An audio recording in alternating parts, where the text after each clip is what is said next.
Hello guys, welcome back to my channel. Simple blouse को आप किस तरह से बिल्कुल परफेक्ट फिटिंग के साथ और फिनिशिंग के साथ बना सकते हैं, ये मैं आज आपको बताऊंगी। तो वीडियो को आप पूरा देखें, ठीक है। तो ये देख लीजिए, हमारे फ्रंट के दोनों पार्ट हैं। तो यहाँ पर सबसे पहले हमें प्लेट डालने से स्टार्ट करना है। सेंटर की प्लेट को मैंने इस तरह से पकड़ लिया है। ये प्लेट हमारी थोड़ी सी चौड़ी पड़ती है और इसको हम ऊपर लाते हुए धीरे धीरे से पतला करते हुए आएंगे।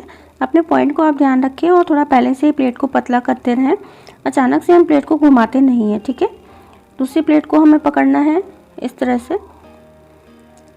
तो आधा इंच के थोड़ा कम मार्जिन से लेकर हम अपने प्लेट को डालेंगे और यहाँ पर भी हमें उसी तरह से प्लेट डालना है। धीरे धीरे से पतला करते हुए लाना है, अचानक से हम पतला नहीं करेंगे। धागे को आप हमेशा थोड़ा एक्स्ट्रा कट करें, उससे आपकी जो है सिलाई खुलती नहीं है, प्लेट्स खुलती नहीं है। तो ये देखिए, इस तरह से प्लेट को आपको डालना है। अगर आपका हैवी साइज़ है तो आप थोड़ा प्लेट्स को पतला डालें। अगर आपका थोड़ा सा साइज़ कम है तो आप प्लेट्स को थोड़ा चौड़ा कर सकते हैं, उससे फिटिंग अच्छी आती है। प्लेट्स को पतला करते हुए हम डालते जाएंगे। यहाँ पर भी मैंने इस प्लेट को भी डाल लिया है। देखिए, पीछे से थोड़ा सा चौड़ी है और आगे से धीरे धीरे पतली होते हुए जाएगी। एक ये प्लेट हमारी और है, इसको भी हमें इसी तरह से डालना है। आगे की तरफ हमारी प्लेट को पतला रखना है और धीरे धीरे पतला करते हुए लाना है इस तरह से। दोनों पल्लों में हमने प्लेट्स को डाल लिया है। पीछे के पल्ले की प्लेट जब आप डालेंगे तो उसको आप 1 इंच एक्स्ट्रा डालेंगे आगे के पल्ले से, उससे हमारी फिटिंग अच्छी आती है। अब हम शोल्डर्स को अटैच कर लेंगे। साइड्स को आप ज़रूर लॉक करें। ये देखिए, मैंने दोनों साइड्स को लॉक किया है। इसी तरह से दोनों शोल्डर्स को सिल लेंगे और डबल सिलाई आप ज़रूर करें। डबल सिलाई करने के बाद मैंने यहाँ पर एक साइड की सिलाई भी कर ली है और मैं एक्स्ट्रा कपड़ा यहाँ से कट कर दूँगी। इससे हमारे शोल्डर्स की फिनिशिंग अच्छी लगती है और धागे भी नहीं निकलते हैं। अब हमारी पट्टी लगाने की बारी है। तो हमें लेफ़्ट साइड में पतली पट्टी लगानी होती है जिस पे हमारे हुक लगते हैं। तो यहाँ पर आप जो एक्स्ट्रा मार्जिन है उसको आप बाहर की तरफ निकाल दीजिए। उसको आप बाहर अंदर से सेट मत करिए, ठीक है। उसको आप जैसे सेट करेंगे तो पट्टी आपकी थोड़ा सा डिस्टर्ब होके आएगी, तो उसको आप बाहर ही कर दीजिए इस तरह से जैसे मैंने किया हुआ है। एक्स्ट्रा मार्जिन को हम कट कर देंगे यहाँ से और यहाँ पर नाखून लगाकर पट्टी को सेट कर देंगे। इस तरह से फोल्ड करके हमें एक किनारे की सिलाई लगा लेनी है। ये सिलाई हमारी पट्टी के ऊपर आती है।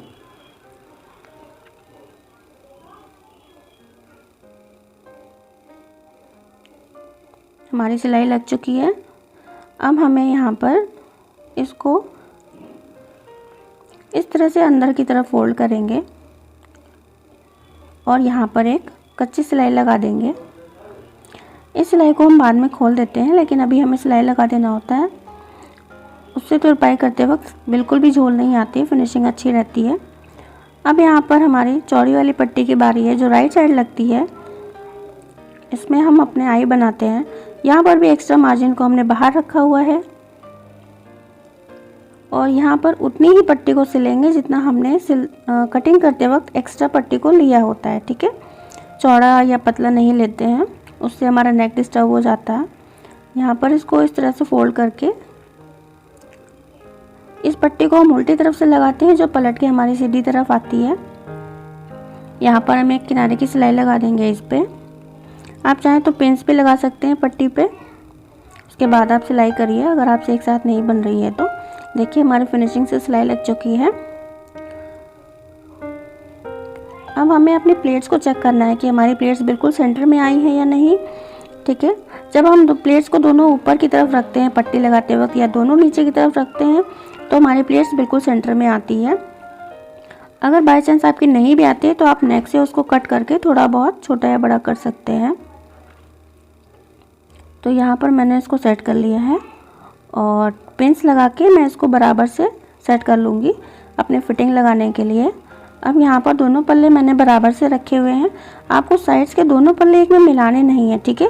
अगर पीछे का पल्ला एक्स्ट्रा निकल रहा है तो उसको हम निकलने देंगे, क्योंकि हमने आगे के पल्ले में प्लेट्स डाली हैं, इसलिए हमारा पीछे का पल्ला थोड़ा बड़ा ही आएगा। साइड्स को मिलाकर आप कभी भी मत सिलें, उससे आपकी फिटिंग अच्छी नहीं आएगी। तो इस तरह से हमने अपने दोनों पल्लों को पिन कर लिया है। अब हमें अपनी फिटिंग लगानी है। तो सेंटर हमारा वो होता है जहाँ पे हमारा हुक बंद होता है, ठीक है। तो सपोज़ हमारा चेस्ट 44 है तो उसका हमने 1/4 लिया 11 इंच। तो हमने सेंटर में मार्क करने के बाद 11 इंच इधर लगाया है और हमारी वेस्ट है 38 इंच, तो हमने यहाँ पर 9.5 लगाया हुआ है, ठीक है। इधर हम 9.5 लगा लेंगे। उसी तरह से ऊपर चेस्ट का निशान दोनों तरफ लगा लेंगे। और एक चीज़ आपको ध्यान रखनी है कि आपको कभी भी स्केल या इंची टेप रख के बिल्कुल सीधी लाइन नहीं ड्रॉ करनी है, ठीक है। आप हमेशा हाथ से थोड़ा सा शेप देते हुए हल्का सा बाहर की तरफ आप इस पर मार्क करें, उससे फिटिंग अच्छी आएगी। बिल्कुल स्ट्रेट आपको शेप नहीं देना होता है। तो इसी तरह से आपको मार्क कर लेना है और यहाँ पर सिलाई लगा लेनी है। तो यहाँ पर मैंने इस तरह से सिलाई लगा ली है। प्लेट्स को आप नीचे रखना चाहें तो नीचे रखें, ऊपर रखना चाहें तो ऊपर रखें, लेकिन दोनों तरफ की प्लेट्स को आपको सेम रखना होता है, ठीक है। ये साइड्स का जो मार्जिन बचता है इसको मैं इस तरह से फोल्ड कर देती हूँ आगे वाले पल्ले के ऊपर। इससे हमारा कपड़ा भी जो है फिनिशिंग से दिखता है और धागे भी नहीं निकलते हैं, ठीक है। अभी पिन लगी हुई है तो मैंने फ्रंट में दोनों पल्लों में एक साथ मार्क कर लिया है कि हमें कहाँ से फोल्ड करना है तुरपाई के लिए। अब हम स्लीव्स को देख लेंगे। तो ये देख लीजिए आप, स्लीव्स को हमें कहाँ से लगाना होता है। हमें बिल्कुल सेंटर से मिला के स्लीव्स को नहीं लगाना होता है, ठीक है। सेंटर से आधा इंच करीब आगे से हम अपनी स्लीव्स को लगाते हैं।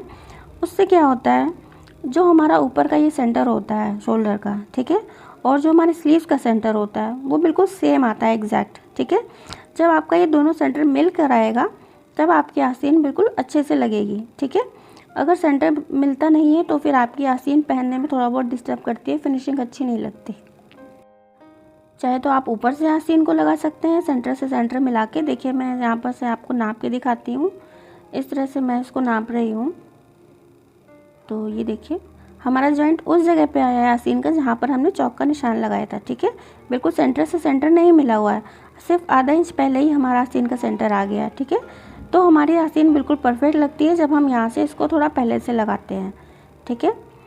तो यहाँ पर देख लीजिए आस्तीन को हमें किस तरह से मिलाना है। पूरी आस्तीन को एक बार हम चेक कर लेंगे, हमारी आस्तीन बिल्कुल परफेक्ट आ जाएगी, ठीक। तो आप इस तरह से लगाइए, चाहे आप सेंटर से लगाइए चाहे आप नीचे से लगाइए। तो आप किसी भी तरह से लगा सकते हैं, आपकी आस्तीन बिल्कुल परफेक्ट बैठेगी। तो यहाँ पर मैंने जहाँ पर चौक का निशान लगाया था मैं वहाँ से आस्तीन को लगा रही हूँ इस तरह से।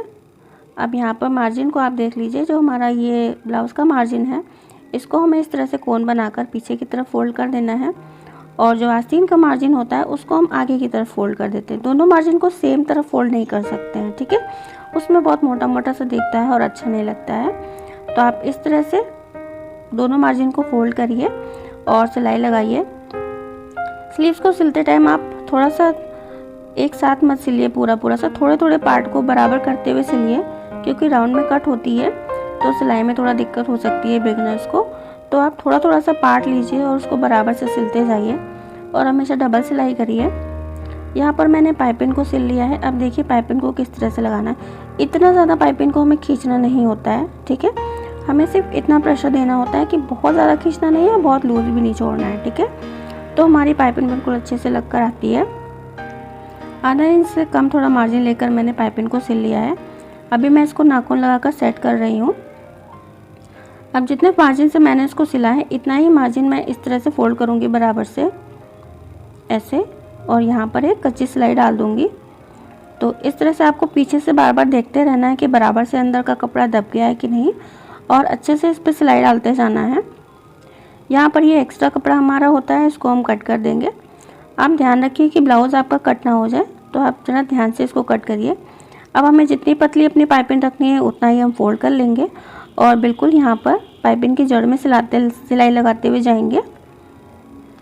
देखिए आपकी पाइपिंग इस तरह से बिल्कुल फिनिशिंग से लग जाएगी। वीडियो हेल्पफुल लगा हो तो ज़रूर लाइक करें, मेरे चैनल को सब्सक्राइब करें। Thank you.